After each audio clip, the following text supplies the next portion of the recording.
Years ago, the great screen actor Jimmy Cagney was working with a young actress that was about to be fired. He went to the director and said, "Let me talk to her." And he walked over to the actress and he said, "Look, it's simple. You walk in the room, you plant your feet, look me in the eye, and tell the truth." The logo of the X-Files is "The truth is out there." The truth is out there. I'm going to paraphrase. The truth is in here. You're about to hear the truth. I'm an actor. My name is John Cipher. For 7 years, I walked through the door, planted my feet, and tried to tell the truth as Chief Daniels on Hill Street Blues, as General Craig on the hit sitcom Major Dad. I was 2 years on Dynasty. You're on Knots Landing. I've done 5 afternoon soap operas, 12 Broadway shows, and 20 films. One of the Broadway shows I did was the great musical Man of La Mancha on Broadway. I was Richard Kiley's original understudy. I sang the words to dream the impossible dream, to fight the unbeatable foe, to bear with unbearable sorrow, to run where the brave dare not go. I'm here to introduce your host this morning, Dr. Stephen Greer. He's a man who is running pell-mell where the brave dare not go. He was an emergency room physician. In fact, the director of emergency medicine at a major hospital in North Carolina. 3 years ago, he sat his wife and his 4 daughters down and said, "I've been doing this part-time, running after the truth, for 7 years now. Now I'm going to do it full-time." He walked away from all that money to pursue the truth. I always think of Hamlet's great line to Horatio, "There are more things between heaven and hell than are dreamed of in your philosophy, Horatio."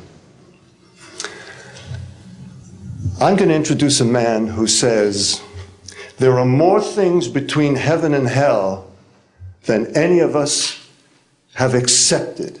And I have the witnesses and the documents to prove it. Ladies and gentlemen, Dr. Stephen Greer.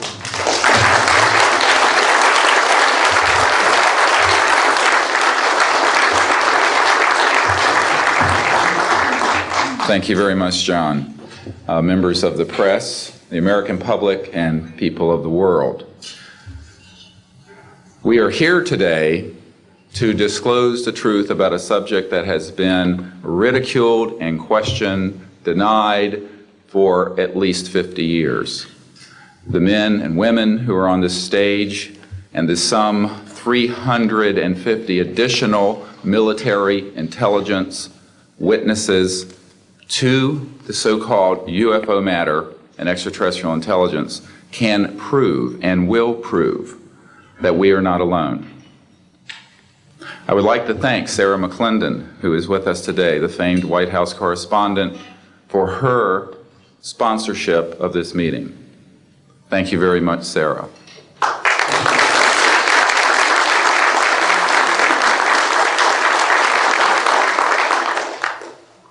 In 1993, a group of military advisors to this project and I met out in the countryside in Virginia.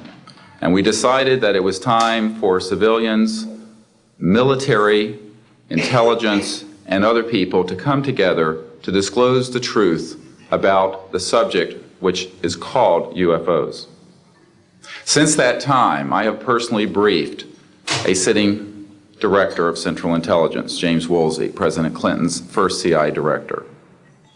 I have personally briefed the head of the Defense Intelligence Agency, the head of Intelligence Joint Staff, members of the Senate Intelligence Committee, many members of Congress, members of the European leadership, the Japanese cabinet, and others.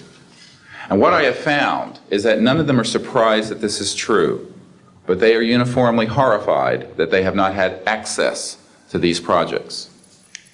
We can establish through these witnesses whom we have identified, which now number over 400, and these are people who have been inside the CIA, NSA, NRO, Air Force, Navy, Marines, Army, all divisions of the intelligence and military community, as well as corporate witnesses, contractors to the government.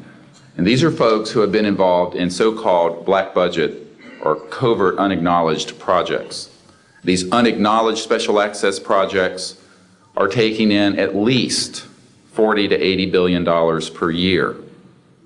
And they are sitting on technologies that can change the world forever.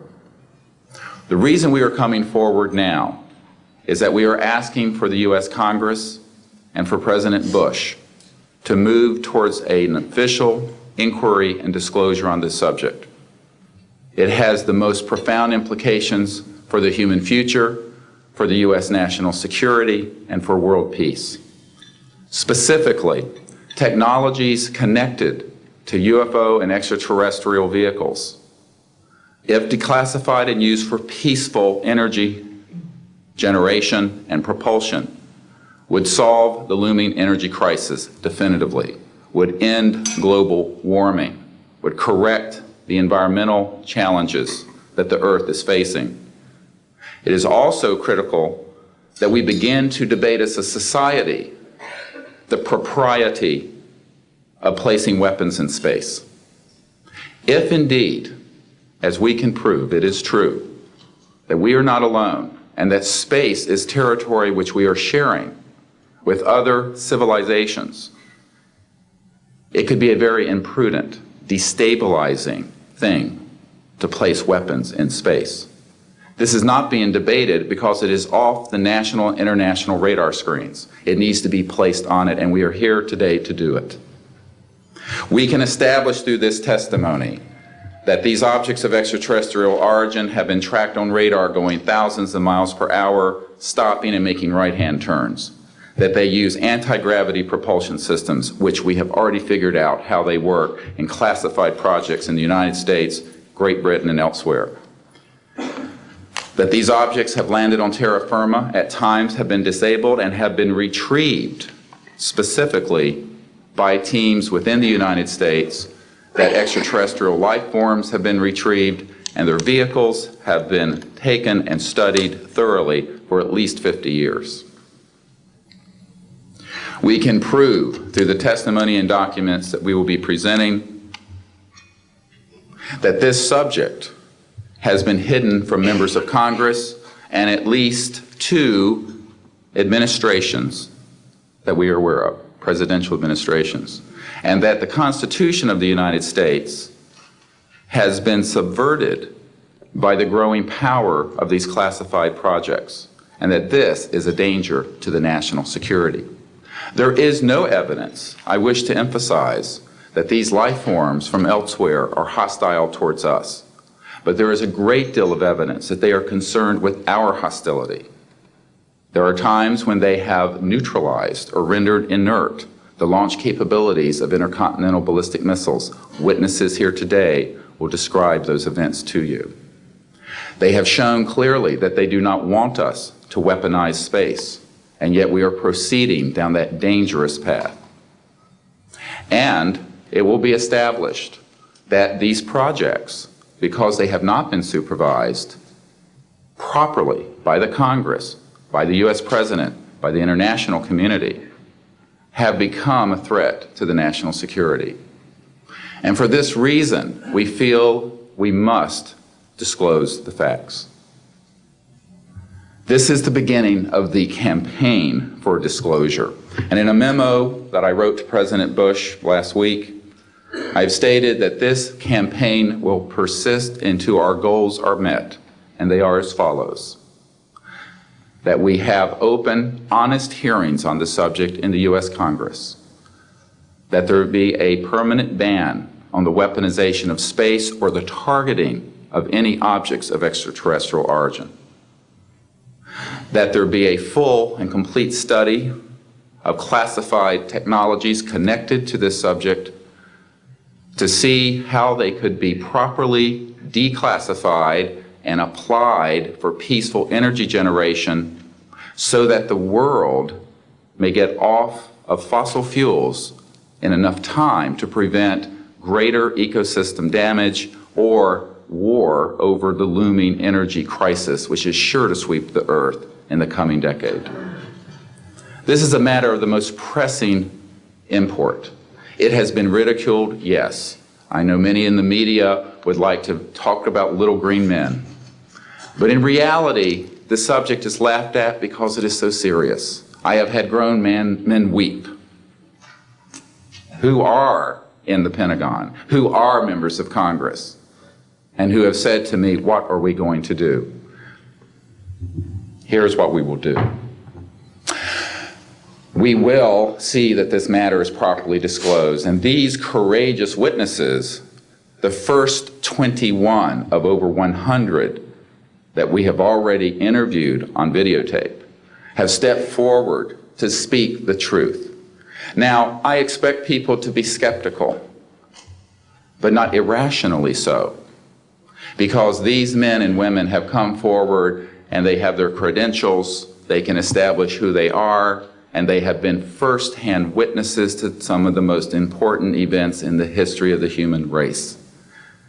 As was pointed out to me by some of the men here, they were charged with handling the nuclear weapons of the United States. Their word was trusted on everything of great importance for the national security. We must trust their word now. As Monsignor Balducci said at the Vatican, in an interview I had with him recently, it is irrational not to accept the testimony of these witnesses. So please be skeptical, but that is not the same as prejudiced and closed-minded. This is a matter of great importance, and I ask the media, the scientific community, and the political community to look seriously at this matter and to do the right thing for humanity and for our children. We have available for the media and for members of Congress a nearly 500-page briefing document with transcripts from dozens of these top-secret witnesses. We have a 4-hour videotape summary. It's not a commercial product, I'll warn you, from this project of the 120 hours that we have in interviews so far. They've been boiled down to 4 hours, and it's available for the Congress to review and for the major media to review. We can establish that this subject is real and has tremendous significance for the human future. I ask on all of you who are listening to contact the members of Congress that represent you and the leaders around the world and other countries and ask them to hold an honest inquiry into this subject to support a ban on weaponizing space, since we are sharing space with other life forms, and that we move quickly as a people to understanding that this is the end of the childhood of the human race. It is time for us to become mature adults in the cosmic civilizations out there. To do this, we must become a peaceful civilization, and we must look as we go into space with an intent of cooperating with other civilizations, not weaponizing that high frontier. The men and women who will speak next will do so in order, beginning on your left.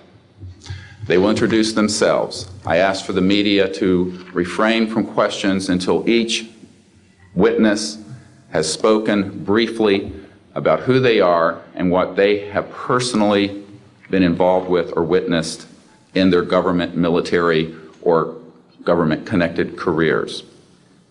At the end, we will have questions. All of you may ask questions for as long as we can stay here, and we will provide you with all the information that you need. So we will begin now with the first of our witnesses, Mr. John Callahan.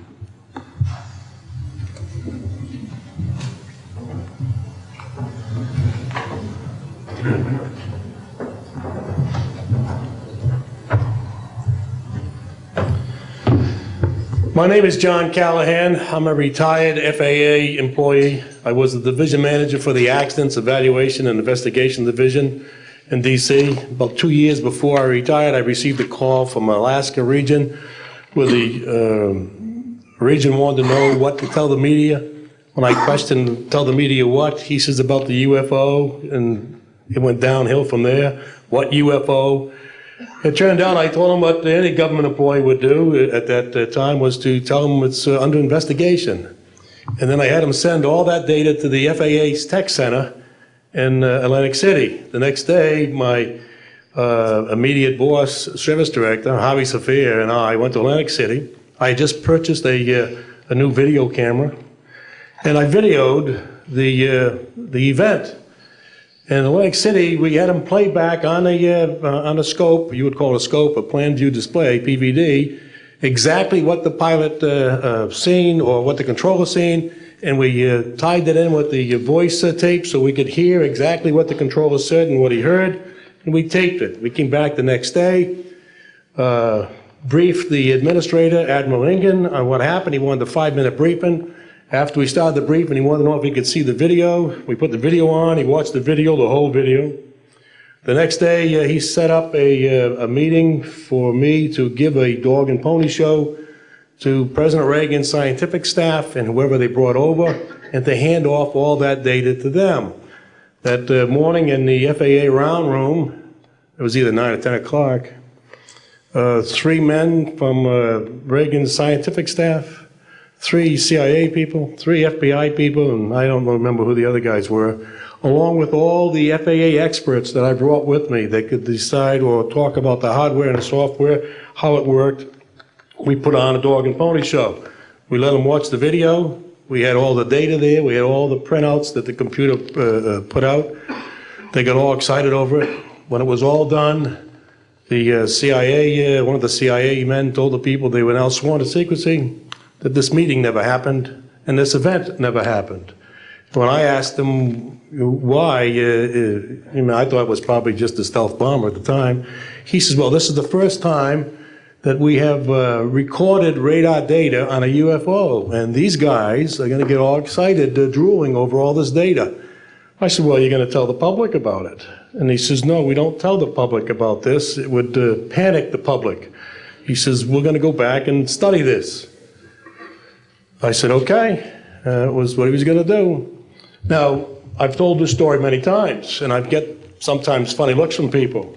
I have with me the voice tapes of the controllers that were involved, the FAA original tapes. See, after we handed this stuff off to the president's staff, the FAA didn't know what to do with it. We don't separate UFOs from real traffic, so it's not our problem, okay?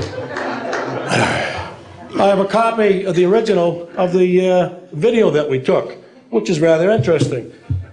And once the thing was all over, the reports started coming into my office, but because it wasn't an FAA air traffic problem, the FAA's report ended up on a table in my office. And it stayed there until I retired, when one of the staffers packed up all my gear and helped it move to my house. Also, in a box I found just a few days ago, in my 1992 tax return, I have the target printouts from the computer data, which, so if you wanted to or look at every target that was up there at the time, you can now reproduce this from this piece of paper here. And it's called the UFO incident, Japan 1648, I believe the number was. It happened on November the 18th, 1986. I'm prepared to go to Congress, to swear before Congress that everything I've told you people and everything that is here is the truth. Thank you.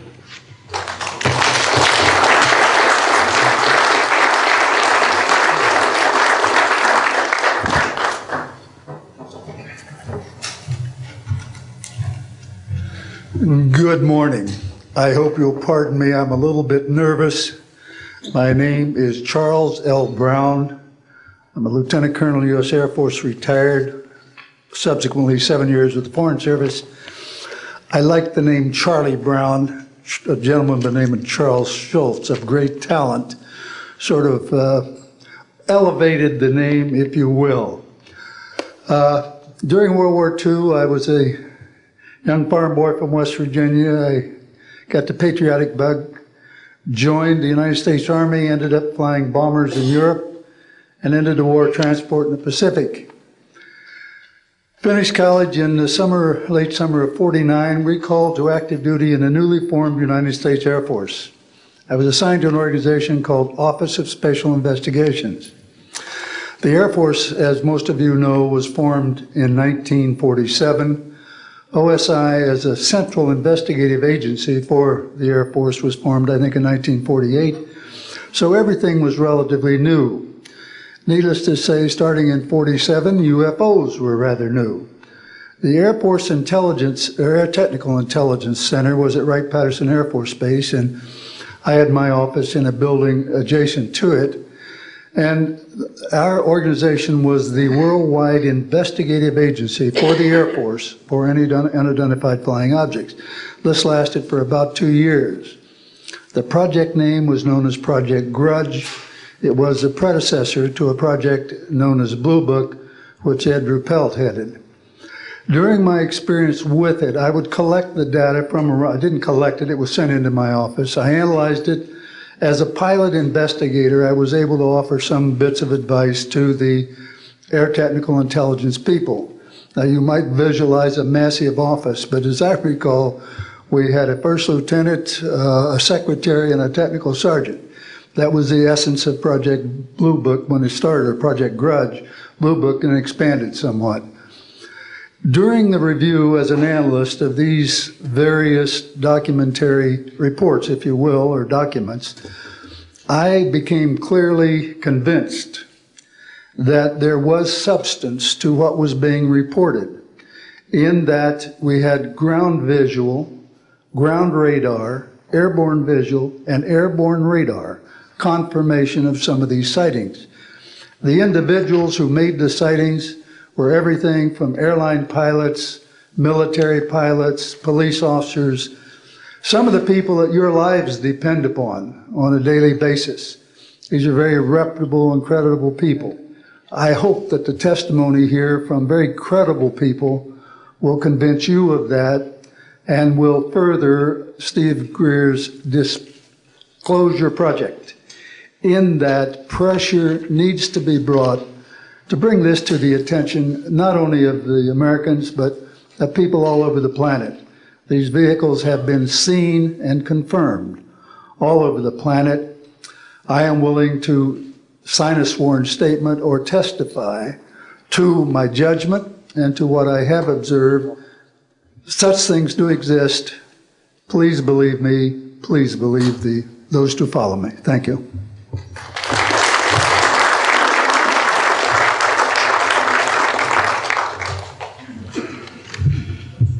My name is Michael Smith. I was in the Air Force, a sergeant from 1967 to 1973. I was aircraft control and warning operator. While I was assigned to Klamath Falls, Oregon, in early 1970, I arrived at the radar site, and they were watching a UFO on a radar that was hovering at about 80,000 feet. It sat there for about 10 minutes and then slowly descended until it dropped off the radar. It was gone for about 5-10 minutes, and then instantly reappeared at 80,000 feet, stationary. The next sweep of the radar, it was 200 miles away, stationary. And it hovered there for about 10 minutes and redid the whole cycle twice more. When I found out what you normally do when you see a UFO, I was told that you notify NORAD, you don't necessarily write anything down, you don't write anything down, and you keep it to yourself. It's a need-to-know basis only. And NORAD one night called me about later in the year to let me know as a heads up that there was a UFO coming up the California coastline. I asked them what I should do about this. They said, nothing, don't write it down, it's just a heads up. And then late 1972, while stationed at the 753rd Radar Squadron in Sault Ste. Marie, Michigan, I received a couple panicky calls from police officers who were chasing 3 UFOs from Mackinac Bridge up I-75. So I immediately checked the radar, confirmed that they were there, called NORAD, and they were concerned because they had 2 inbound B-52s going to Kinslow Air Force Base. So they diverted them because they didn't want any proximity of the two. And that night I answered many calls from the police department, sheriff's department and stuff. And my standard response was that there was nothing on radar. And I will testify to this under oath to a congressional hearing.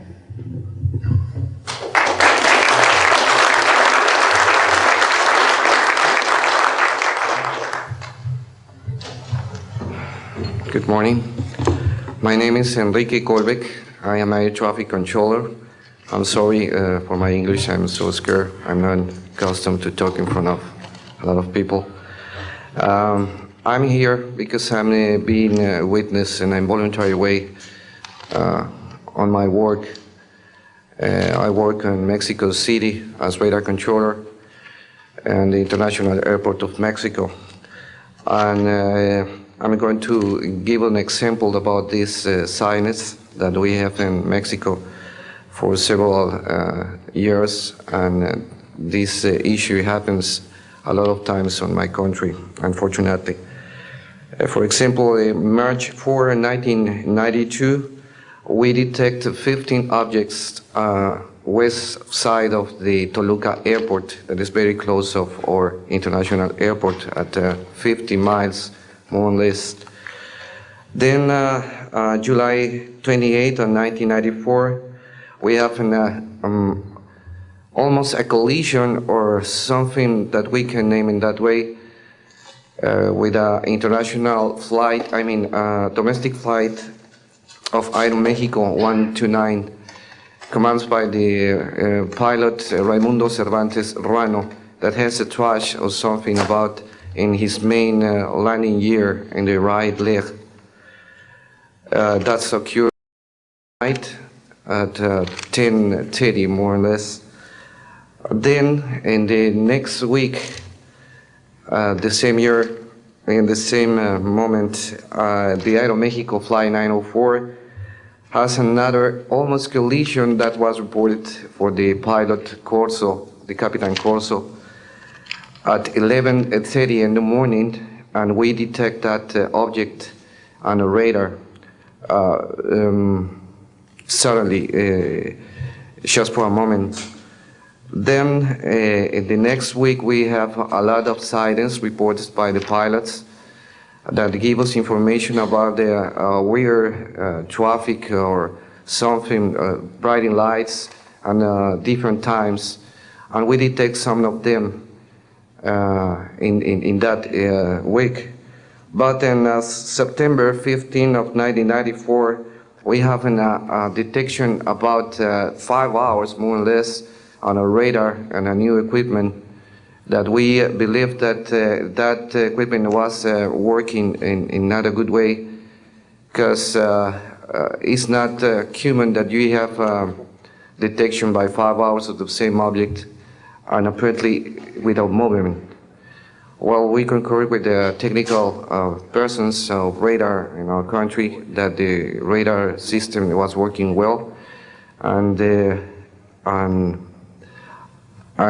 was very exciting, and we surprised when at the next day we received information about a periodist named Jaime Maussan that is studied these cases in Mexico, about that a sighting from a lot of people in the Metepec city. There is another point located southeast of the Toluca airport, about a sighting of the big flying saucer, apparently 50 meters of diameter, then for a lot of people, and that led the trash something in the ground. Well, next November 24 of 1994, we have on service officially our new radar system, and after that moment we have information very exactly about of these sightings at the same time with the pilots and detections. That's why I'm here, because we consider in my country that this is very dangerous. We have a lot of more cases, but I don't want to use more time in this. But it's very important that the people the world knows these events and consider that could be very dangerous for aeronautical situation, especially in my country. I don't know why in my country that's occur frequently, but the point is that happens, and we consider dangers, and we had only, unfortunately, one crash, but we don't want to have another more. Thank you very much, and I'm sorry for my English.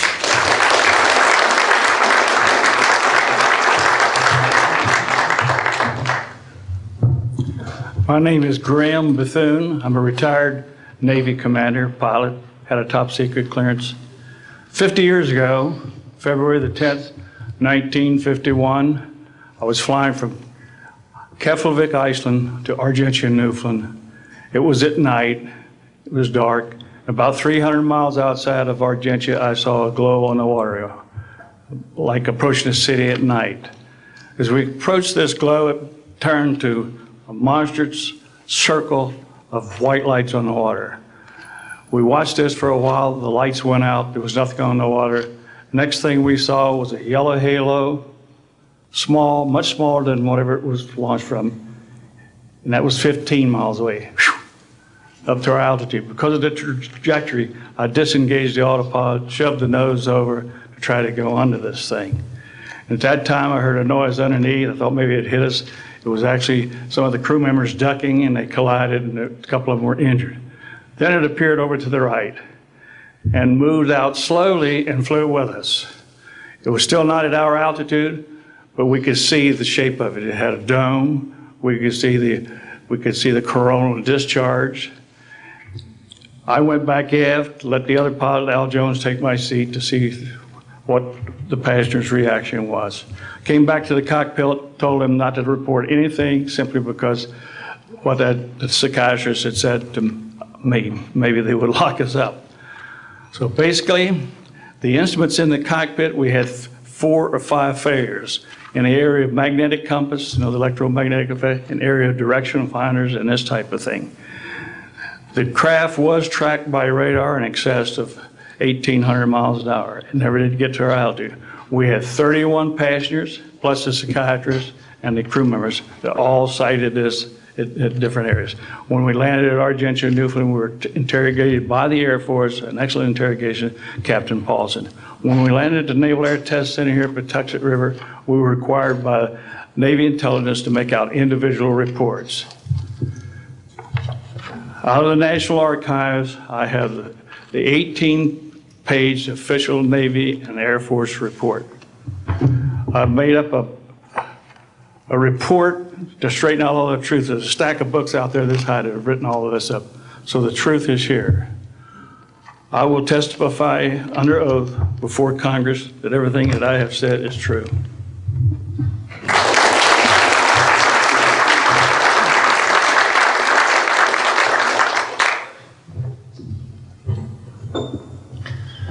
My name is Dan Willis.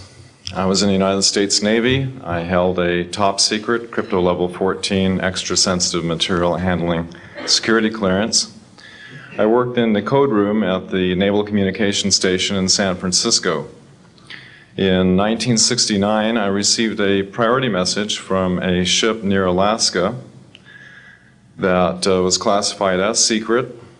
The ship reported merging out of the ocean near port bow, a brightly glowing reddish-orange elliptical object, approximately 70 feet in diameter, emerged out of the water, shot into space, traveling at about 7,000 miles per hour. This was tracked on ship's radar and substantiated. Years later, I worked at the Naval Electronic Engineering Center in San Diego for 13 years. The co-worker who I worked with worked at the NORAD facility. When he first started working at the facility, he noticed objects going on the screens that track everything out in space and in the air, objects going off the scale, doing right-angle turns. When he inquired, his older supervisor advised him that, quote, it was just a visit from one of our little friends. He thought this was a little unusual. These statements are true and willing to testify under oath before Congress. Thank you.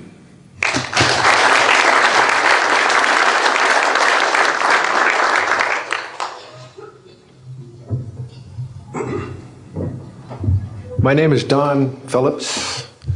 I was in the United States Air Force and had worked with certain intelligence agencies of the United States government.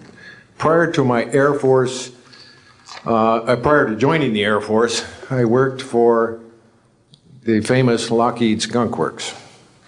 And I was working for them when I was attending college, and I worked for them in the capacity as a design engineer. It was one of my proudest moments of my life to work with a man by the name of Kelly Johnson. A lot of you might be familiar with that. It turns out that the models of aircraft that we were building, as you know, were all classified, were in the deep black, and that I came in on the end of the U-2 project. My main project was known later as the SR-71. The SR-71 had a predecessor. It had a special model built for the CIA, and that those models were one passenger, one pilot special aircraft in order to get from one place to another very, very quickly. Now these SR-71s, as we know them, the Blackbird, are the type of aircraft that are still classified in a sense as far as the altitude that it flies at and also the speed records that it holds. I'm very proud to say that this aircraft played a big part in helping to end the Cold War. The aircraft, the predecessor aircraft, there's strong evidence to suggest that perhaps these aircraft had a different role once in the air. Each pilot, and I knew a few of them, each pilot had an assignment before they took off, okay? They learned about the assignment immediately prior to takeoff, and there's strong evidence to suggest that there was a dual role in that they were monitoring some type of traffic to and from planet Earth. This can be verified at a later point. I'll jump into my military experience. My first field assignment for the United States Air Force was at Las Vegas Air Force Station. And that was my first experience with Las Vegas, and I couldn't understand why people were being so excited about going to a place such as this, but I soon found out about a year later. Nellis Air Force Base is located there. Nellis is a major training center for different types of special aircraft and fighter aircraft, one of the premier training sites for pilots all around the world. However, when I learned that my assignment was at a radar site 50 miles out of town, up near Mount Charleston, I had no idea where I'd be, so finally in the daylight I was able to find the location and reported in 1965 for duty. In 1966, early in the morning, about 1 to 2 a.m., I was staying there on base, and our barracks were at about 8,000 feet. I heard a lot of commotion. You know, at that altitude, sound carries tremendously. And I thought, well, it's early in the morning, it's summertime, and it's very warm, and maybe I should get up and take a look. I didn't really want to, but I got up and took a look, walked up to the main road up near my office, which was the commander's office. I was on the commander's staff, Lieutenant Colonel Charles Evans. And I was saying, who's making all this noise? Who's making all this noise at this time of the morning? So when I got within about 50 yards of the 4 or 5 people that were standing there, one being the chief of security, they were looking up in the air, and I said, gee, their heads are all looking at the same direction. Well, I looked up to the west, northwest, and to my amazement, there were lights flashing around the sky, moving at anywhere from what seemed like 2,400 to about 3,800 miles per hour. Now, the fact that we're taking an estimate from a distance, you know, we figured, well, this is quite something. However, we continued to watch these darting lights go across the sky and stop, absolutely stop, come to a dead stop, and reverse in an acute angle their direction, and then proceed on in sort of, they were traveling so fast that you could almost see a pattern left by, if you are computer people, when you move a mouse real quick across the screen, you see a little bit of a tail. Well, that's exactly the way these 6 or 7 craft worked. After 5 minutes of watching these things, they all seemed to group up to the west-northwest, okay? They started to come in on a circle. But what I would like to point out is that where they were putting on their display in the north-northwest sky, just directly east of that is what is known as Area 51. Area 51 is a AEC name, okay? Atomic Energy Commission. That was the old name for Atomic Energy Commission. We knew it as the Groom Lake Flight Test Facility in the Air Force. And it was where we tested our aircraft after we got the prototype made from the Skunk Works. So here are these, let's get back to the circle in the sky. What they did was coalesce and started rotating in a circle, and then they disappeared. Well, I thought, gee, this is something that we have to keep quiet, and that was verified by the Chief of Security. But we waited there and talked it over for a little bit, and it seemed like, I think it was an hour. Then came the radar people from the scopes, which were at 10,000 plus feet, came down for their dinner at 2 o'clock in the morning. And the first person off the bus was a good friend of mine, Anthony Kesar. He said, he was white as a sheet, and he says, did you see that? Yeah, we all said, yeah, it was a nice display, what a show. He says, we documented them on radar. And he says, we didn't give them clearance, the standing order was let them fly through the radar beam. He says, we documented 6 to 7 UFOs. Now, we don't know who was guiding those, but they were certainly intelligent, and we don't know where they landed because they coalesced and disappeared. So I will say at this point, to keep it short, that I will testify under oath as to what I say is true, and I will do so before Congress. Thank you.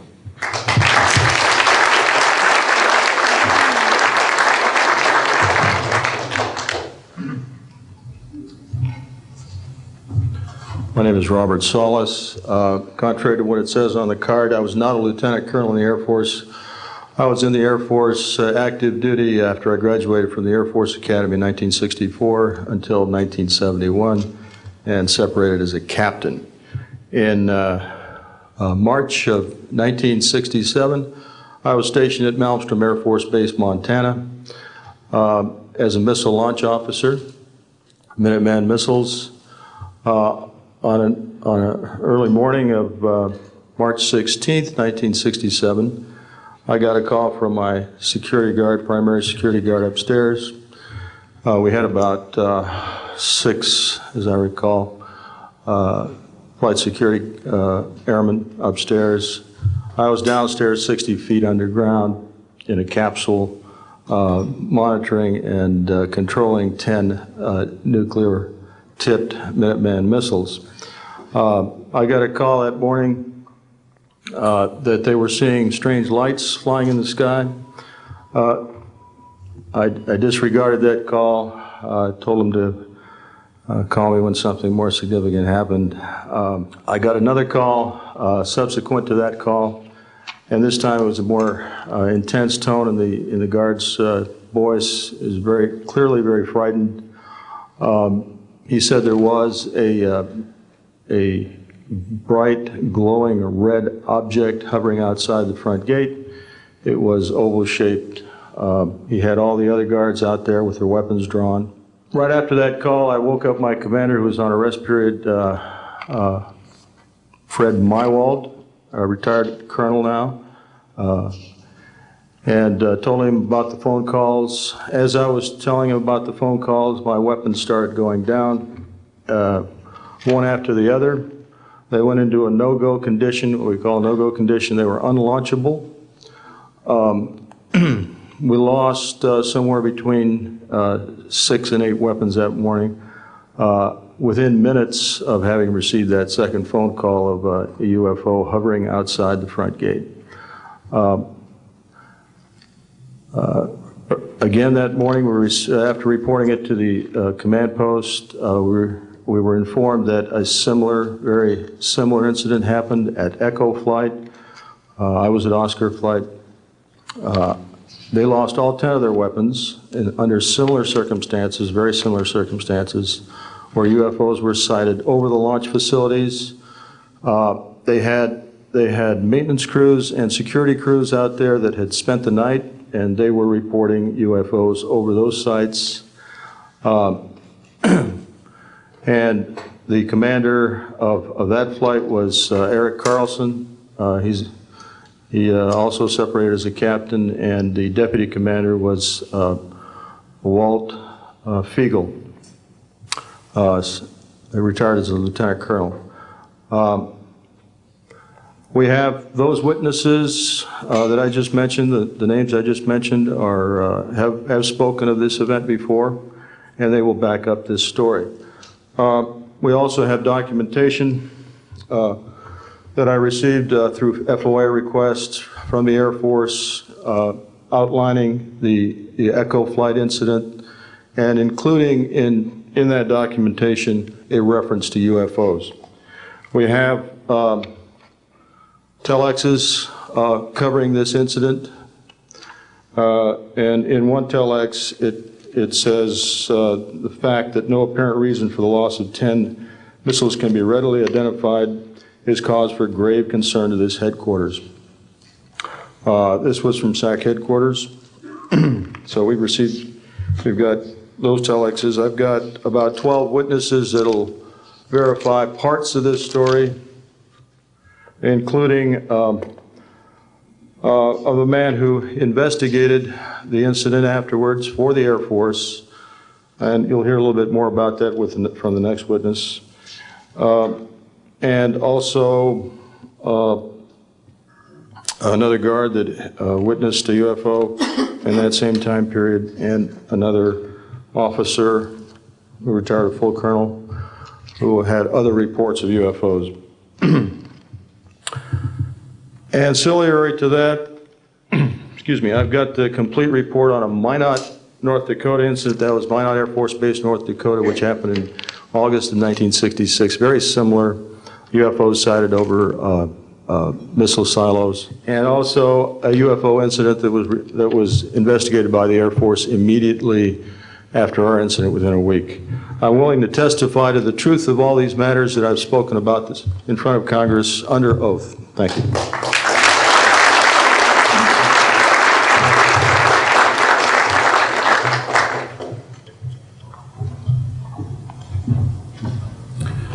Good morning. My name is Dwayne Arneson.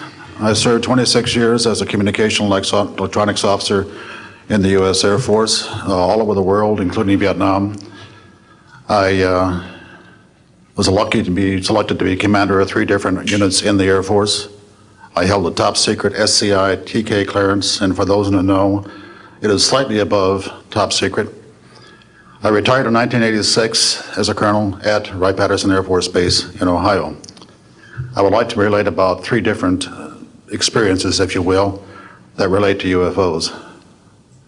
As a young lieutenant over in Germany, Ramstein Air Base, Germany, back in the early 60s, I was in charge of the cryptographic center. I had a top secret crypto clearance at that time, and I can clearly recall seeing a message that went through my crypto center which said that a UFO had crashed on the island of Spitsbergen, Norway, and the team of scientists were coming to investigate it. Going forward to the 1967 timeframe, I was assigned to the 28th Air Division at Great Falls, Montana, and I was the officer in charge of the communications center there.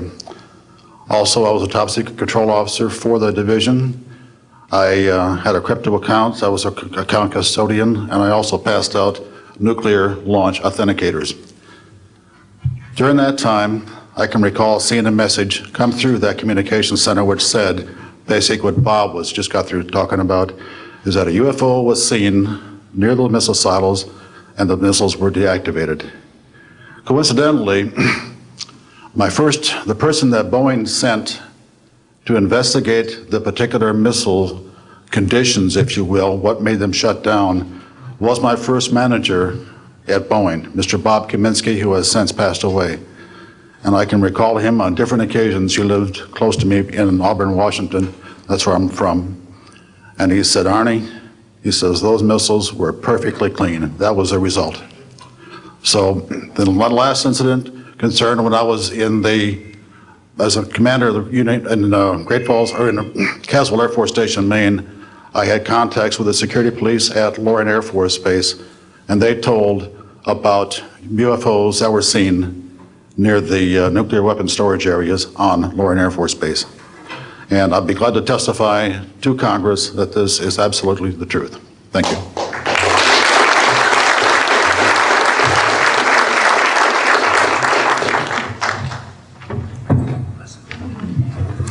Good morning. My name is Harlan Bentley. During 1957 and 1959, I was a PFC in the United States Army, stationed north of Washington, D.C. on the Nike Ajax missile base close to Albany, Maryland. In May, this month of 1958, about 6 a.m., I heard a noise outside that sounded like a pulsating transformer. I sat up in my bunk, I looked out the window, I saw a craft heading for the ground and crashed. Pieces broke off of that craft, immediately took off again. So there's a lot more to that story, but I've got to speed this up. Now, the next night, I was on radar duty. I get a call from the Gaithersburg missile base. He says, hey, I got 12 to 15 UFOs outside, 50 to 100 feet above me. So I asked him, I said, what does it sound like? He took his head mic off, held it out the van window, and said, here. And the same sound I heard the previous morning, except a lot more of them. So my radar was on standby, so I immediately turned it on and got the blip just outside of the ground clutter. I marked it on my radar screen. And then for a few minutes later, all of a sudden they took off. As they took off, the sweep came around, hit the blip. The second, when it came around, it hit it again. That blip was 2/3 the way off my radar scope. In order to get that far at a constant velocity was 17,000 miles an hour. That was my first incident. 10 years later, by this time I received a Bachelor of Science degree in electrical engineering, and I was working in California. Now, I'm sorry that all I can say is I was somewhere in California working on a classified project that had nothing to do with my experience that I had there. As I was working, and it was like 2 or 3 in the morning, California time, I heard a Houston astronaut communication link, comlink. I didn't pay much attention to it until I heard the word bogey. Of course, my ears picked up immediately. An unidentified flying object of some sort, whether it's a craft, meteorite, or whatever, was on a collision course with that module going to loop around the moon. So basically, I listened for some time, and then I stopped and went back to work. And then I heard, there they go. In the astronaut world, some of you may not know this, there's a term called green turtle. And it used to be, I don't know if it is today or not, but it used to be is you're not allowed to use profanity over the net. And the first person that does that, whoever hears it first and says green turtle, that astronaut's got to buy that man and his entire family a dinner at the most expensive place at Cape Canaveral. Well, to end this real quick, one of them said, damn, they went off, the UFOs took off. He says, damn, that was fast. And somebody yelled, green turtle. And then he said another word, a synonym to crap. And then somebody else yelled, green turtle. And you could see him grit his teeth, because now he had to buy 2 expensive meals. And my particular experience, I will testify before Congress if necessary. and explain exactly what happened. Thank you.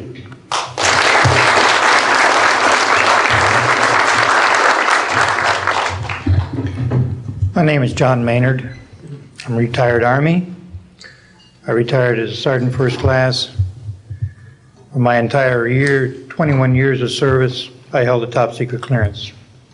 Compartmentalized at times to as high as TK, Omni, Crypto, and others.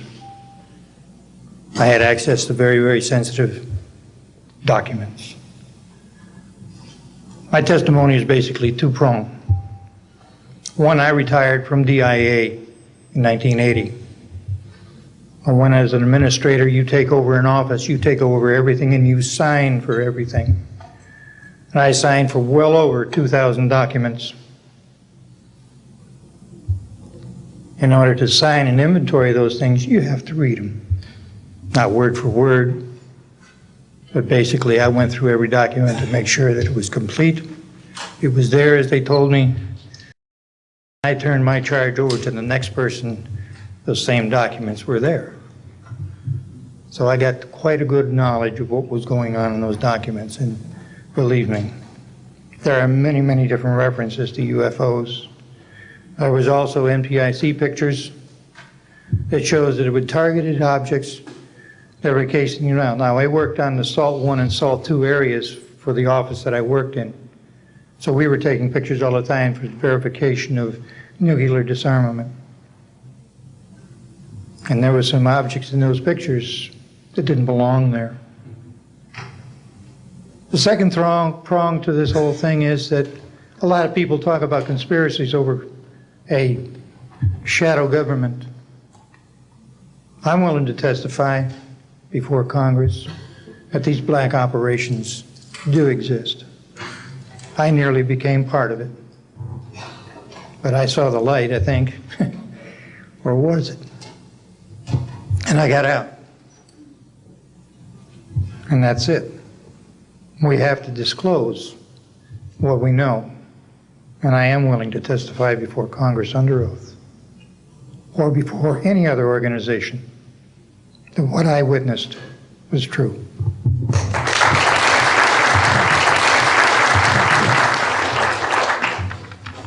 Good morning.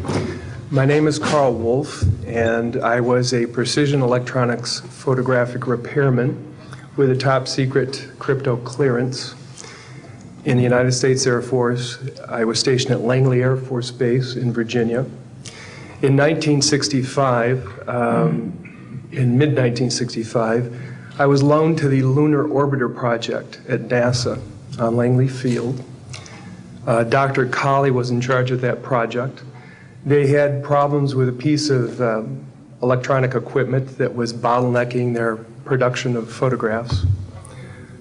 I went to the facility, and when I walked into the facility, there were scientists from all over the world. I was stunned, actually, to see people at a NASA project from all over the world. It didn't make any sense to me initially. I was taken into the laboratory where the equipment was malfunctioning. I couldn't repair it in the dark. I asked to have it removed. A Airman Second Class was in the dark room at that time. I was also an Airman Second Class. I was interested in how the whole process functioned, how the data got from the lunar orbiter to the laboratory. I asked the young man if he'd describe the process to me. He did. About 30 minutes into the process, he said to me, in a very distressed way, by the way, we've discovered a base on the backside of the moon. And then he proceeded to put photographs down in front of me, and clearly in these photographs were structures, mushroom-shaped buildings, spherical buildings, and towers. And at that point, I was very concerned because I knew we were working on compartmentalized security. He had breached security, and I was actually frightened at that moment. And I did not question him any further. And a few moments later, someone did come into the room. I worked there for 3 more days, and I remember going home and naively thinking, I can't wait to hear about this on the evening news. And here it is, more than 30 years later, and I hope we hear about it tonight. And I will testify under oath before Congress that what I'm saying is the truth.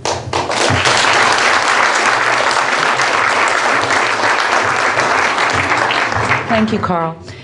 Good morning, everyone. My name is Donna Hare, and I worked at Philco Ford Aerospace from 1967 to 1981. During that time, I was a design illustrator, draftsman. I did the launch slides and landing slides, and also projection plotting boards, lunar maps for NASA. We were a contractor, but most of the time I worked on site, in Building 8.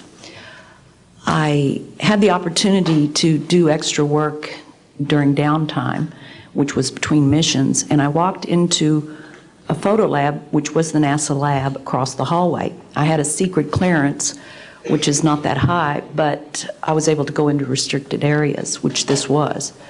At the time, I was talking to one of the techs in there, and he drew my attention to a photograph, a NASA photograph.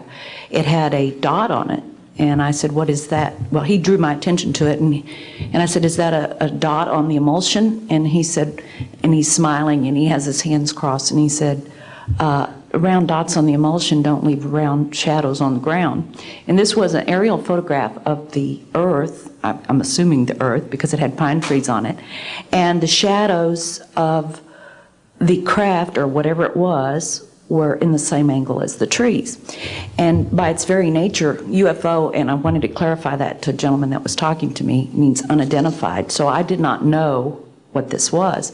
But I realized at this point that it's very secret, that it was kept secret, because I asked him, "What are you going to do with this piece of information?"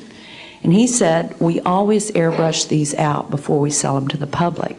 So they're pesky little creatures appearing on this photograph they wanted to get rid of. After that, I decided I would ask questions to other people that work there. And I found that I had to ask them away from the site and not on site. A guard told me that he was asked to burn some photographs and not to look at them. And there was another guard guarding him, who was in green fatigues, watching him burn the photographs. And he said he was too tempted. He looked at one, and it was a picture of a UFO, and he was very descriptive. I can go into that later with anyone.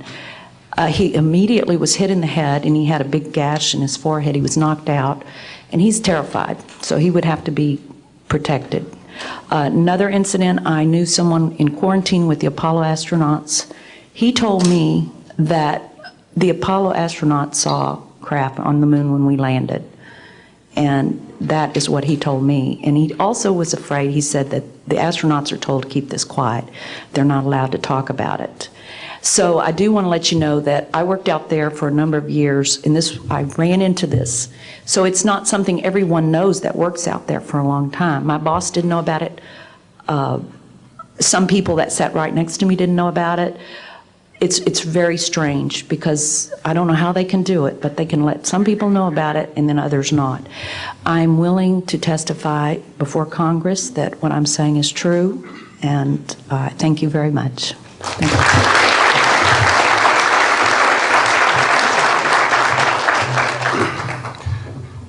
Good morning, ladies and gentlemen, and members of the press. My name is Larry Warren. 20 years ago, in 1980, I was a security specialist assigned to RAF Bentwaters, Woodbridge, NATO Air Force facilities in Suffolk, East Anglia. I had a secret security clearance. I guarded our backline nuclear weapons that were stored there at the time, without the knowledge of the people of Great Britain. I went through a portion of a 3-night UFO event where objects made incursions over our WSA, fired pencil-thin beams of light into them, and adversely affected the ordnance, possibly. These objects were on the ground on 2 different nights. Potentially, there was another life form seen. This is an unpopular truth. These events were of extreme defense significance to not only Her Majesty's government, but this government as well, and they are still shrouded in secrecy. They are very complex, they are very vast. This is more about a human rights issue than just a UFO issue. 20 years ago, this room would be empty. I see a turn in history. This is history in motion, but unfortunately it's history with a security classification. I would be more than honored to swear under oath that I experienced what I did, I saw what I saw, These events produced not only, after numerous denials by this government, a memo by Lieutenant Colonel Charles Holt, our deputy base commander, which reads like science fiction. It also produced, years later, an on-site audio tape he made as these objects performed their feats and did what they did and violated airspace. These events are of extreme defense significance. I hope my brothers in arms that went through these events will be given immunity at some point and be able to join us here. It is an honor to share the stage with all of these people. And I think for all of our children, my son Dennis, God bless you, son, we can change the world. You're heroes for being here also, and I will testify in front of Congress if asked to. God bless. Thank you.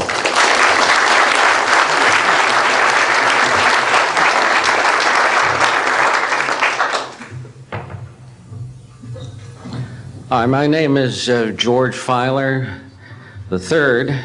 The reason I'm here is because George Filer V is in the hangar and will be born on Friday. And I'm a retired intelligence officer and flyer with almost 5,000 hours, and I didn't believe in UFOs until London Control called us in the winter of 1962 and asked us, would we chase one? And we said, sure. So we let down from 30,000 feet to 1,000 feet where the UFO was hovering, and we went into a steep dive and actually exceeded the red line of the aircraft. So it's kind of dangerous chasing UFOs.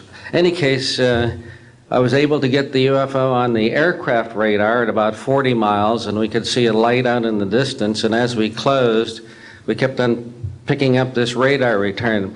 The point I'm mentioning that the radar return was very distinct and solid, indicating it was some kind of a metallic object. We got about a mile from the UFO, and it kind of lit up in the sky and went off into space, very similar to what the shuttle looks like when it takes off. Later on, I was working in intelligence.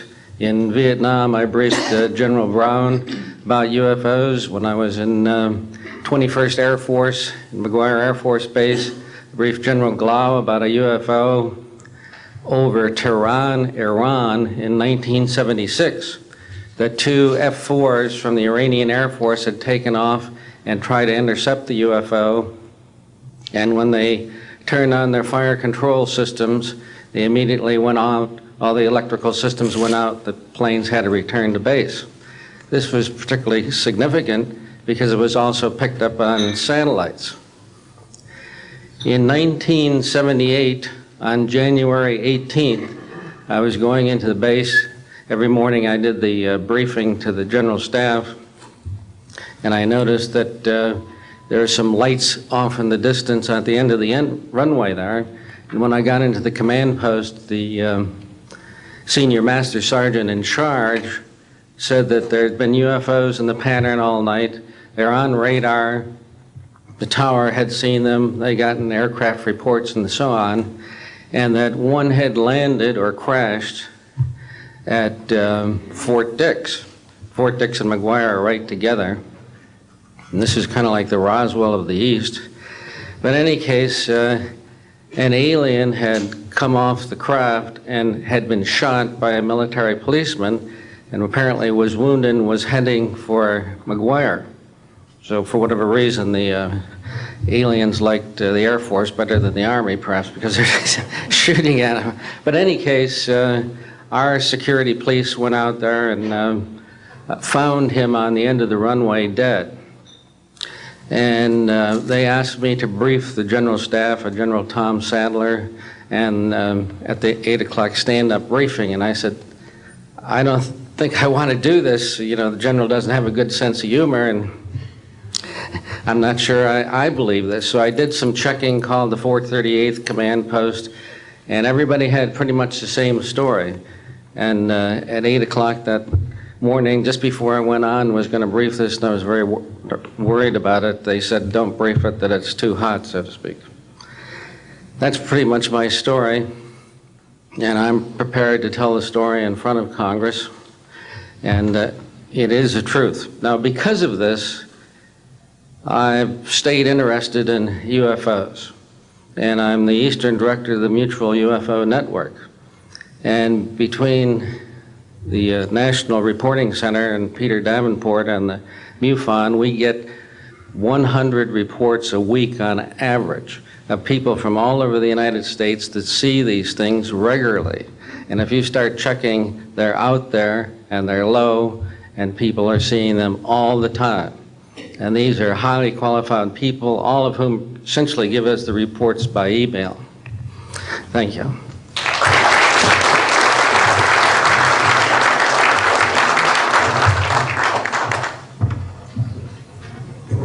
Morning, ladies and gentlemen. My name's Clifford Stone. I was a Sergeant First Class, United States Army. I had a secret clearance with nuclear surety. I could get the clearance that I needed to do whatever it was that was necessary for me to do at the time on special operations when I was called in on those. What I'm referring to here is that I was involved in situations where we actually did recoveries of crashed saucers, for lack of a better term, debris thereof. There were bodies that were involved with some of these crashes, also some were alive. While we were doing all this, we were telling the American public there was nothing to it. We were telling the world there was nothing to it. I'd like to go into detail on some of the cases about the nuts and bolts cases right here, but I will be available if you have any questions concerning my involvement in this. You can talk to Dr. Greer to arrange for me to get to talk to you. But the whole situation is, we've set back, we've told the American people that there's no such thing as UFOs. I've been involved where we have recovered these objects. We know them to be of extraterrestrials. In 1969, I had an event that happened to me while I was stationed at Fort Lee, Virginia. We went to Indiantown Gap, Pennsylvania. That would be my first exposure to any time that we would be recovering an unidentified flying object. When we went there, we already had people that was already in the facility. We were a backup team, which was supposed to be NBC because there was supposed to be some nuclear materials that was on board this craft. Later on, most people involved were to be told that there was nothing on board it. It was nothing more than just a crash of one of our aircraft. I know better because I was one of the people that approached it with a Geiger counter to get surface readings. I was the first person to go ahead and see that there were bodies on it. That would be the first of approximately 12 events. UFO crashes are not events that take place every day. They're rare. I know we're not alone in the universe. I know that the absence of evidence is not evidence of absence. It's evidence that has been denied to the American people.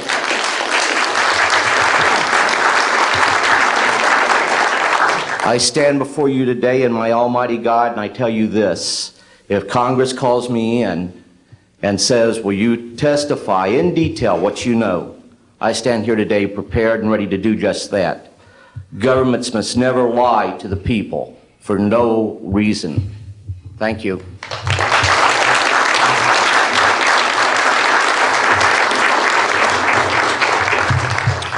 Good morning.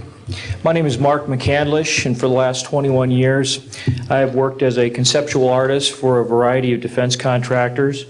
I've been involved in conceptual artwork of the production thereof for Rockwell on the X-30 program, and also on the HISTEP program. That's spelled HYSTP, means Hypersonic Testbed Program. During the course of my career, I've twice had a secret security clearance. In 1967, while my father was stationed at Westover Air Force Base, the headquarters for 8th Air Force Strategic Air Command, I witnessed and watched through a telescope a UFO which hovered over a nuclear weapons storage facility for approximately 10 minutes and then departed with an acceleration approaching a bullet leaving a rifle barrel. In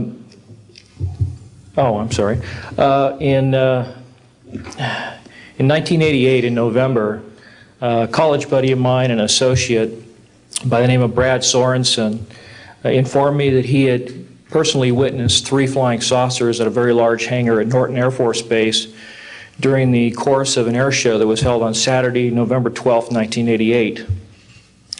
I subsequently called my congressman from that district. I called his office. This was Congressman George E. Brown, Jr., who at the time was the chairman of the Congressional Committee on Space Science and Advanced Technology. I naturally assumed that since this presentation that Brad talked about was for top military brass and certain congressional individuals, that his office must have coordinated this with the local Air Force Office of Public Affairs. A male staff member in Congressman Brown's office not only confirmed the exhibit, but the fact that there were 3 discs at that exhibit. These discs were hovering off the floor without any visible means of support. They were referred to as alien reproduction vehicles, also nicknamed the flux liner because they used high voltage electricity. Let's see. To keep things short, this is a diagram that I made based on a sketch that Brad Sorensen did for me in rough form shortly after he had his sighting, and subsequently cleaned that drawing up and made it much more accurate. And that's the drawing that Dr. Greer is holding there now. Later on, I obtained photographs that were taken in 1967 by a military pilot, Harvey Williams, flying a C-47 for the Air Force at 12,000 feet, approximately 25 miles southwest of Provo, Utah. This particular vehicle matches the so-called ARV in all proportions and respects in terms of the detail of the shape of the craft. And this was photographed, as I say, in June or July of June of 1967. I later spoke to a gentleman by the name of Kent Sellen that I met at an air show at Edwards Air Force Base in 1992, the first unveiling publicly of the B-2 bomber. He indicated to me that in 1973, when he was a crew chief working on experimental aircraft at Edwards Air Force Base, that he had unintentionally wandered into an area where there was a classified aircraft, namely the ARV. He described it in detail, and he added other details to the account concerning the configuration and the operation of the vehicle that Brad Sorensen was not aware of. Subsequently, Brad Sorensen met with the famous aeronautical designer Burt Rutan, gave him a copy of this blueprint which you've just been shown. Mr. Rutan felt that it was a joke and put it on his wall as kind of a joke. And a third party confirmed for me later that a Colonel Ray Walsh from Edwards Air Force Base was visiting Mr. Rutan, saw this blueprint on the wall and registered quite a degree of shock and anger, wanted to know where the hell he got this blueprint, because there was in fact such a craft at that time, approximately 1994-95, in a hangar at Edwards Air Force Base, North Base Complex at that time. Subsequently, I've done a lot of research on this product, this vehicle. I've come across a number of declassified documents that show that the Air Force, as early as 1960, was wind tunnel testing flying saucer shapes up to Mach 20. And I also have declassified NASA documents that show similar shapes.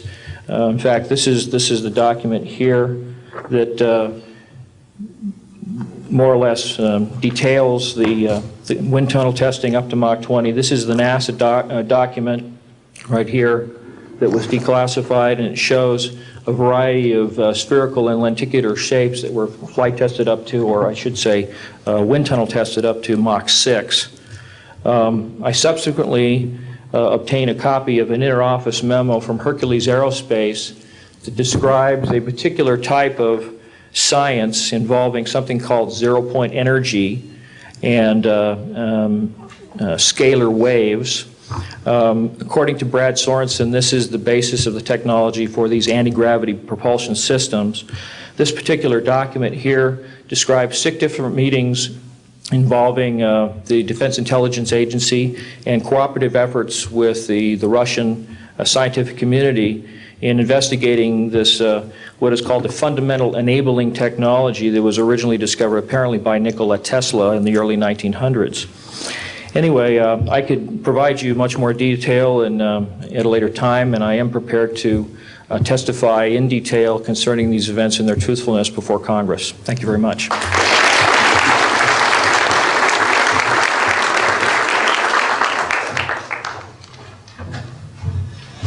Good morning. My name is Daniel Sheehan. I'm an attorney and serving as general counsel to the Disclosure Project. I'm a 1967 graduate of Harvard College in American Government Studies and Constitutional Law, and a graduate of Harvard Law School. And I served as general counsel and one of the co-counsel for the New York Times in the Pentagon Papers case, and was involved in briefing and arguing the case in front of the United States Supreme Court, giving permission to the New York Times to publish the classified documents, the 47 volumes of the Pentagon Papers. Subsequent to that time, I served as special counsel to the office of F. Lee Bailey as one of the trial counsels when we represented James McCord in the Watergate burglary, and got Mr. McCord to write the letter to Judge Sirica to reveal the Watergate burglars' relationship to the plumbers unit in the White House at that time. Subsequent to my service in that case, I went back to Harvard to the Divinity School to study Judeo-Christian social ethics and public policy. Did my master's work and PhD work there, and became general counsel for the United States Jesuit headquarters in Washington, D.C., assigned to the National Social Ministries Office and their Public Policy Office. It was there in 1977 that I was contacted by Ms. Marcia Smith, who was the director of the Science and Technology Division of the Congressional Research Service. She asked to meet with me, and I met with her, and she informed me that President Carter, upon taking office in January of 1977, held a meeting with then the Director of Central Intelligence, who was George Bush Sr., and demanded that the Director of Central Intelligence turn over to the President the classified information about unidentified flying objects and the information that was in the possession of the United States intelligence community concerning the existence of extraterrestrial intelligence. This information was refused to the President of the United States by the Director of Central Intelligence, George Bush Sr. The Director insisted that the President, in order to have access to this information, needed to have clearance to contact the Congressional Research Service, to contact the United States House of Representatives Science and Technology Division, to have them undertake a process to declassify this information, because the DCI suspected that the President was preparing to reveal this information to the American public. The Congressional Research Service Science and Technology Division, under the directorship of Marcia Smith, was contacted by the House Science and Technology Committee and instructed to undertake a major investigation of the existence of extraterrestrial intelligence and the relationship of the UFO phenomenon to this. I was contacted by Ms. Smith and asked, in my capacity as general counsel to the United States Jesuit headquarters, National Social Ministry Office, to see if we could obtain access to the Vatican Library, to obtain the information that the Vatican had with regard to extraterrestrial intelligence and the phenomenon of the UFOs. I pursued that with the permission of Father William J. Davis, the director of the National Office, and we were refused access as the United States Jesuit Order to the information in the possession of the Vatican Library. When I reported this to Ms. Smith, she then later subsequently asked me to participate in a project which I can go into some detail during the question and answer period or later to individuals, pursuant to which I was given access to, as a special consultant to the United States Library of Congress Congressional Research Service, to the classified portions of the Blue Book project of the Air Force.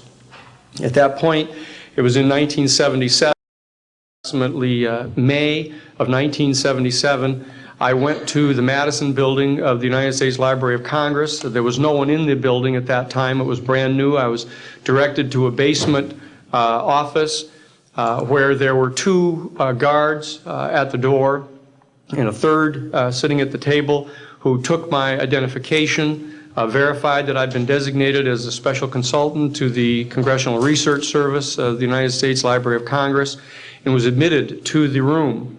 I thereupon found photographs, some dozen photographs, of what is unquestionably an unidentified flying object on the ground that had crashed and plowed a furrow in a field of snow, and it was embedded in an embankment. There were United States Air Force personnel surrounding this craft, taking photographs of the craft. And one of the photographs, I could see that there were some symbols on the side of the craft. And so I proceeded through the photographs and found a close-up photograph of these symbols. I'd been instructed that I was to take no notes and had to leave my briefcase and all my identification outside of this room, but I had brought with me a yellow pad. And so what I did is I opened up the yellow pad and refocused the overhead camera onto the same size as the cardboard backing of the yellow pad, and I physically traced the copies of the symbols on the side of this craft, closed the yellow pad back, put the microfiche back into the canister, reclosed the box that I had, and I said, it is time for me to leave. And I took this and proceeded to leave the office, at which point the security guards stopped me, and one of them said, "What is that you have there, Mr. Sheehan?"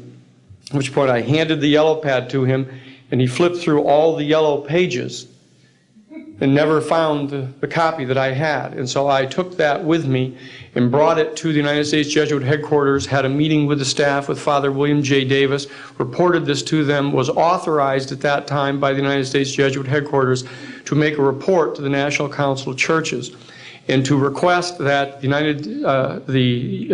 entire 54 major religious denominations of our country undertake a major study of extraterrestrial intelligence, which they declined to do. I was subsequently asked to deliver a 3-hour closed-door seminar to the top 50 scientists of the Jet Propulsion Laboratory of SETI, the Search for Extraterrestrial Intelligence, which I did do in 1977. I'm more than happy to testify under oath to these details to the United States Congress, and would be happy to meet with any members of the press at that time. You may recall I also served as chief counsel to the Karen Silkwood case, in which we obtained the rulings in the Karen Silkwood case. I also served as chief counsel in the Iran-Contra case. It was the first one to testify before the United States Congress to the existence of the off-the-shelf enterprise of Richard Secord and Albert Hakim. I'll be more than happy to share the details of what I believe to be the relationship between this off-the-shelf enterprise and the secret government, which is concealing this information from the American public. And I am happy and proud to serve as general counsel to the Disclosure Project. Thank you very much.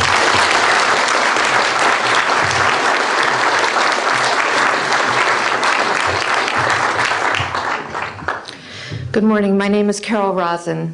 In 1974, after being a 6th grade school teacher, I was introduced to the late Dr. Wernher von Braun, in the U.S., the father of rocketry. In my first meeting with him, during that first 3.5 hours, he said to me, "Carol, you will stop the weaponization of space." And I said, teachers don't stop until June. He said, "No, you have to understand, this is February. And we have to prevent the weaponization of space because there is a lie being told to everyone that the weaponization of space is now first being based upon the evil empire, the Russians.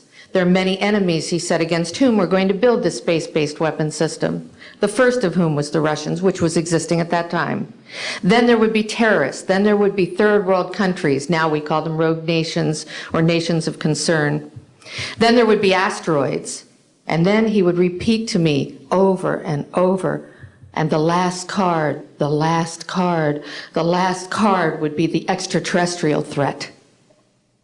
Well, at the time, I kind of laughed when he said asteroids, and when he said extraterrestrials, I knew I wasn't going to deal with that subject.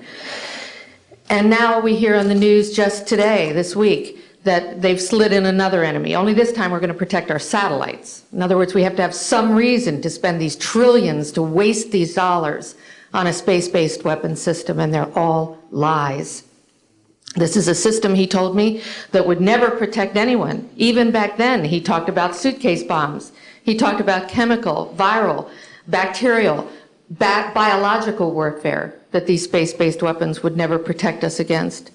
And then he told me that, in fact, if you travel around the world, which I did after he died in 1977, I met with people in over 100 countries who were friends.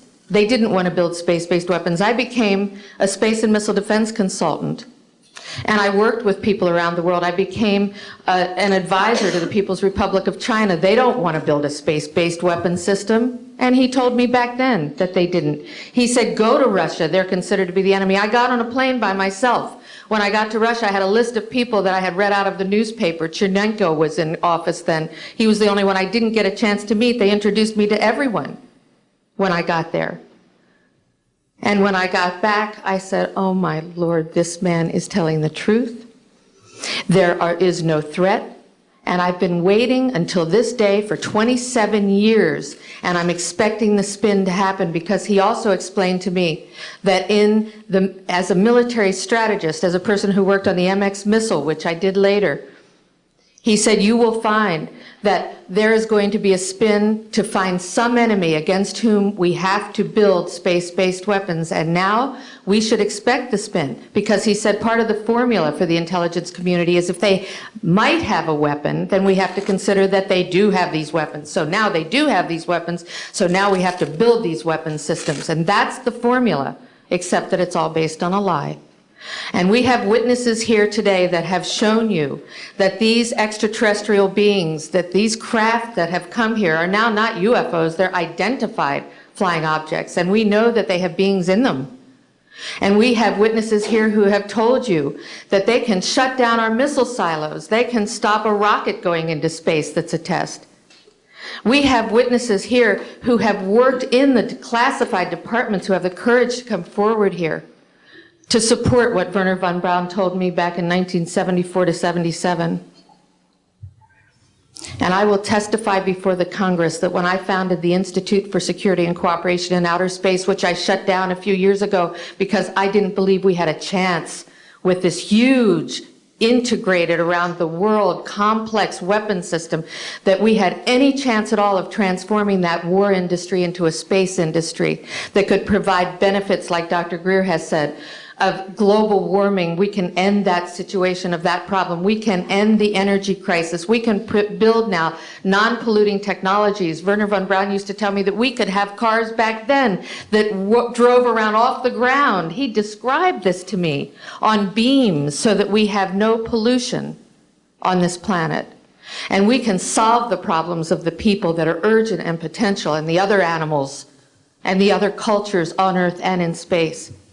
And we can end the arms race without dislocating the industry jobs, without disrupting the economy, by transforming, Wernher von Braun told me, the war industry into a global cooperative space industry that will provide, he said, finally, more jobs and profits on this planet than during any hot or cold wartime, more products and services that can be applied directly to solving the problems of this planet.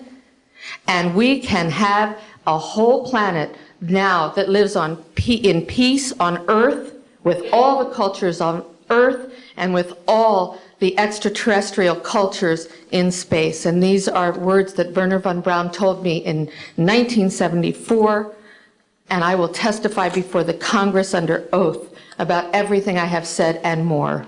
Thank you.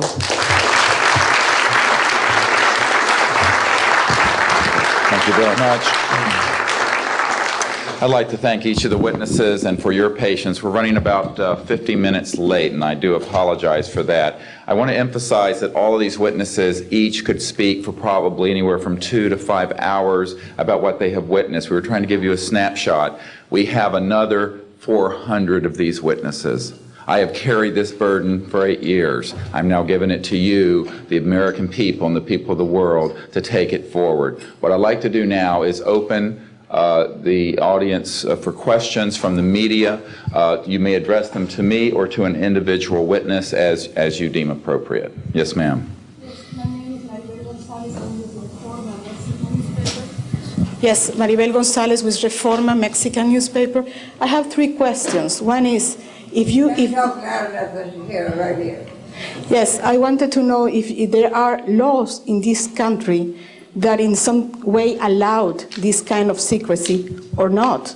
And then I wanted to know if there's a need to change any kind of law. And the next one I wanted to ask you, if you may, is who is profiting from this secrecy that maintains in secret the solution to the energy crisis? I mean, Well, let me get to those, okay, quickly, because we are short on time. First of all, I think initially there was an appropriate national security apparatus in place in the 40s during the Truman and also Eisenhower years. By the late Eisenhower years, we have a testimony from Brigadier General Stephen Lubkin, still a practicing attorney, that by the late Eisenhower years that he had lost control of these projects primarily because of the compartmentalization into the military-industrial complex. Operative word industrial. There are corporations such as SAIC, Lockheed Martin, Northrop, and others that deal specifically with this issue, with advanced energy and propulsion systems connected to UFOs. And I think that what has happened, from the best we can tell, from insiders that have briefed me for now about 8 years, is that we have lost control of these projects from a constitutional law perspective because the infrastructure within military intelligence and corporate channels is so well funded and so complex and labyrinthine that there are compartments within compartments within compartments, and people who are in the Congress who make inquiries, and in fact President Clinton, when he made inquiries, were simply denied access, as you heard earlier that President Carter was denied access. On your other question, I would say that in terms of profiting from the status quo, big oil. There are certain geopolitical and financial infrastructures that would not welcome a definitive replacement to the fossil fuels. I will tell you, and we can prove this with other scientists who are ready to come forward, that we already have a complete replacement for any fossil fuels or ionizing nuclear power plants. We don't need them. We haven't needed them. Probably have not needed them since the time I was born.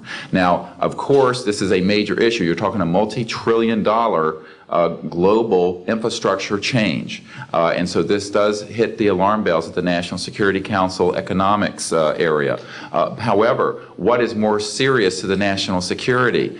Keeping the status quo or letting ourselves go into a global ecosystem collapse and running out of fossil fuels and having massive rolling blackouts, not just in California, but globally. We have got to do something about this, and soon, and that's why we are advocating open hearings in the Congress. Other media, please. Yes, sir. I just want to know if anybody at the UN is looking into this.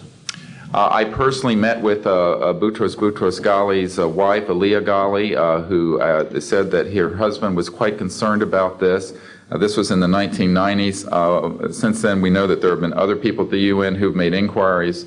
The problem is the UN has no mandate to deal with this. It needs to be given a mandate from its constituent member nations. And I think that the public and the member nations need to ask that the United Nations get involved with this. This is an international peace issue and an international security issue, and it should be taken up by the UN Security Council. And of course, we are recommending that as well. Yes, sir. So I think my question is actually to Clifford Stone. You said that you had seen aliens on a craft that had crashed. I wondered if you could describe what they looked like. I could, but it would probably take a whole lot of time. The reason I state that, when I got out in 1989, we had cataloged 57 different species. You have individuals that look very much like you and myself that could walk among us and you wouldn't even notice the difference, except for some of the things that they might be able to go ahead, even in a dark room, and touch an object and go ahead and identify what color that object might be. They would have a heightened sense of smell, sight, hearing. The situation is that you have various types of what we normally call grays. We didn't call them grays in the military, but you had at least 3 types of the grays. You had some that were much taller than we were. The unique thing that I'd like to point out for the most part is that the entities that we did catalog were in fact humanoid. Now this created a situation where the scientific community was trying to figure out why that would be the case. because you would expect that if life evolved on other planets, that they would take on some type of other being, so to speak, not necessarily look humanoid or be bipedal such as we are. But apparently, we got quite a few of the species out there that are humanoid in appearance, and that creates a question that yet has to be answered by science. Yes, and as I call on you, please state the news agency that you were with. Yes, ma'am. Deanne Divis with United Press International. Could you please address the vehicle that there was a drawing displayed of? Why would this vehicle be on display at an air show? What is the power source that you are asserting is going to be so very useful? And how can you determine that this vehicle is not something that is being developed, by a government agency? In fact, I think that was the testimony. This is an alien reproduction vehicle, and just to be clear, this means that it is based on advanced anti-gravity and zero-point energy propulsion systems. Those are the propulsion systems. They are being manufactured by a consortium of companies that include Lockheed Martin, Northrop, SAIC, and other corporations. They do have superluminal capacity, in other words, faster than the speed of light capacity. I think Mr. McCandlish and other witnesses that he's identified could go into more of the technical physics of it. I'm just a country doctor from Virginia, I tell people. I mean, really. And but this is actually what is the reason it's called alien reproduction vehicle is that it's based on the study of extraterrestrial vehicles, but it is manufactured by human military intelligence, aerospace contracting arrangements. And this is very important. It means that we, Homo sapiens, have the ability to access this so-called zero-point field of energy, which is the ambient field of energy from which all matter and energy is fluxing, and can access that energy and generate all the power we need to run this planet without fossil fuels or pollution. Do you have any direct evidence, though, that this, I mean, we're talking about the same government that so appropriately named a snooper program carnivore. So just because it's named the alien reproduction vehicle, considering the history and the questions that have been existing for such a long time about flying saucers, I mean, do you know, is there any direct reason to believe that this is actually derived from technology? Any of the witnesses who can attest to that? And how would this, a propulsion system, a rocket engine doesn't necessarily translate into electricity. Can you elaborate on that? Well, the first part of your question, I would say that the testimony of witnesses we have, some of whom are here, others that are not here, but they're in the briefing materials, is that they have studied, we have studied specifically extraterrestrial vehicles which have been retrieved. The breakthroughs in that research have led to applications that have led to the building of this and similar anti-gravity devices. And that, in fact, this can be proven in open testimony before Congress, and that is exactly what we are calling for. We have the witnesses to establish this, and they also have the documents and the specific details of the propulsion systems. But this is not a jet internal combustion system at all. It is actually kicked in by a type of electric power source, and it then accesses this ambient zero-point energy field that is responsible for all matter and energy existing, and by special configurations and what have you, it causes a cancellation of mass inertia and an anti-gravity effect. And this is a complex technical discussion which is probably beyond the scope of this conference, but we have materials in the briefing document that we can provide you with references to people who have studied the anti-gravity effect as far back as certainly the 1950s. We have one witness who said that his family was connected to the RAND Corporation, and that by the mid-1950s that more money had been spent on anti-gravity propulsion systems than the totality of the Manhattan Project. So yes, we can establish those elements. Other questions? Thank you. My name is Murray Felsher. I publish a newsletter downstairs here called the Washington Remote Sensing Letter that deals with reconnaissance and surveillance of the Earth from space. My question is this. Since 1972, with the launch of Landsat 1, and now with the launch of commercial space imagery, there are some archived, I would say, upwards of 35 million photographs of the Earth from space. And not one of them has shown a a flying saucer. Are you suggesting that these have been airbrushed out?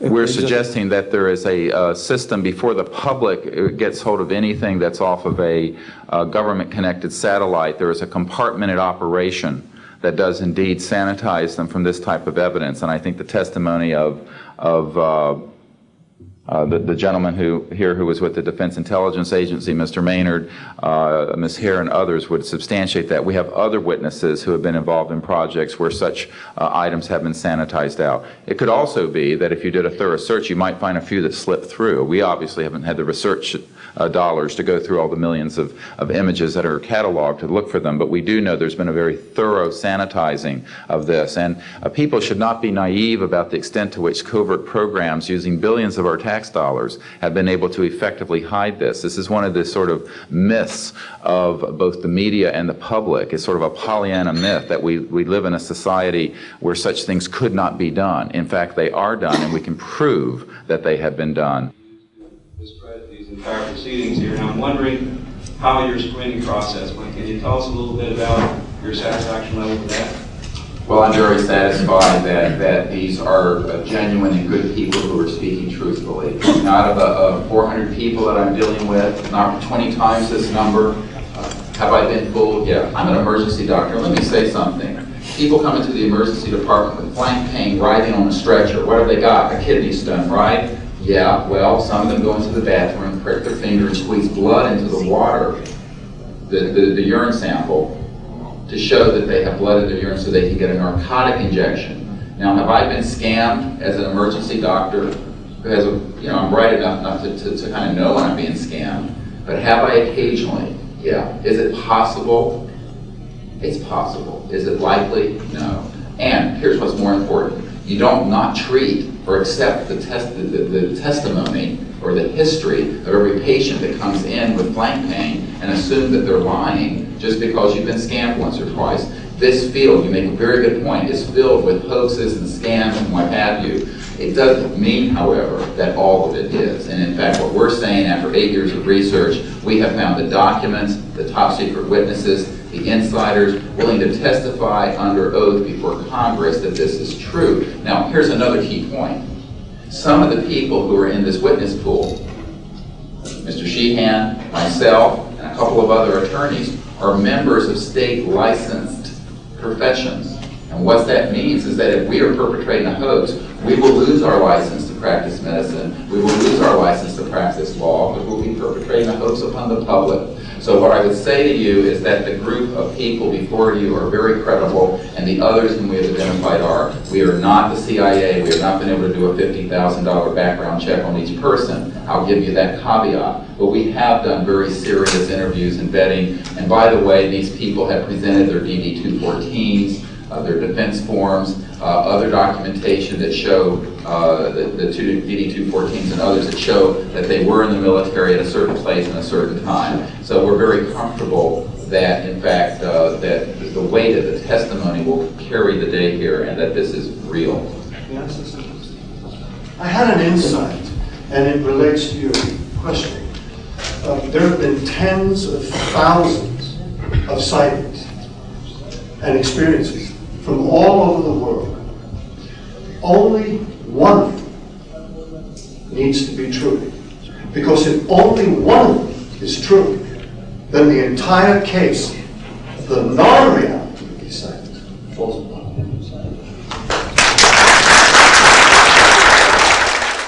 Such evidence out of the public domain, yes. A priori, all signed agreements and oaths that have flowed from such operations are null and void. What that means is, in legal theory, is that if it's an illegal enterprise, the agreements those that are entered into as a result of that illegal enterprise have no legal standing. So one of the things I would like to announce today is all of the men and women listening to this need to know they are free to speak. We are declaring all national security oaths on this subject null and void. They have flowed from illegal operations that has no standing constitutionally. My people, my mother's family, who fought in the American Revolution, were prisoner of war with the British to help found this country, did not fight and die to form the United States. so that this kind of chicanery can go on. So these men are free to speak, and there can be no legal repercussions against them. We have legal counsel who will also support this theory, and we're taking this to other constitutional scholars. It is time for that game to end. It is time for a new era in the human experience. Yes.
Occasion has also escaped the oversight of the president. We know for a fact that this has happened. I personally briefed President Clinton's first CIA director on this.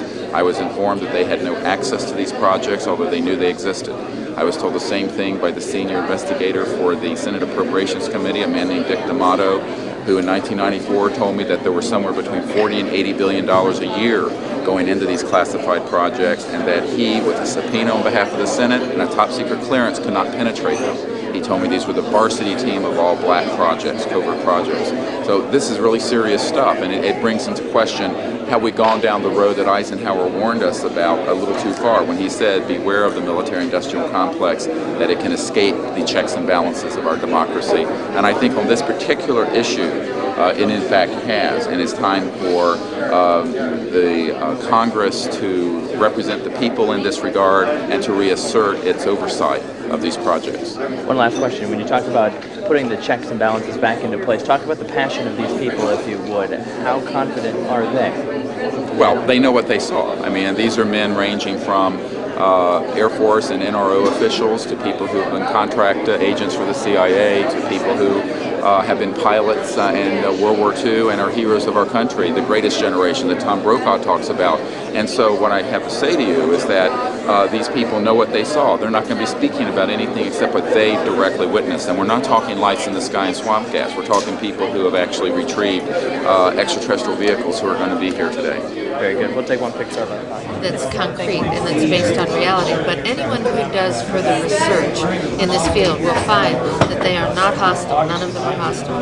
They have shown us that they can shut down missile silos and rockets. They have not destroyed us, and they've been here for tens of thousands of years. We know of 50 years worth, more or less, of secrets. We know of major things. And the fact what is, about this hybrid breeding program that keeps being referred to? well, again, we're not dealing with these kinds of things. We are dealing with credentialed, unimpeachable witnesses here who have worked in projects. We're not dealing with that. We're dealing with what we know. What we know is that these are not hostile entities. I don't know how to explain this to you except that people here, we're all still here. The world is still here. And they have shown us what their technology is capable of doing.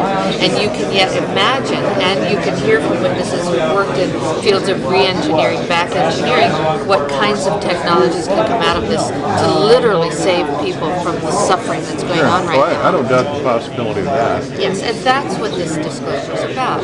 It isn't about these other kinds of stories that you have no proof of and nobody does. And the fact is, we have proof here of what we're saying. Well, they have removed artifacts. Well, again, we're not going to deal with this kind of story, and a lot of that is manufactured also. That's for sure. So what we're dealing with here is concrete evidence, documents, people who have worked in the industry, in the military industrial complex, in the intelligence industry. I worked on the MX missile, and I was if I went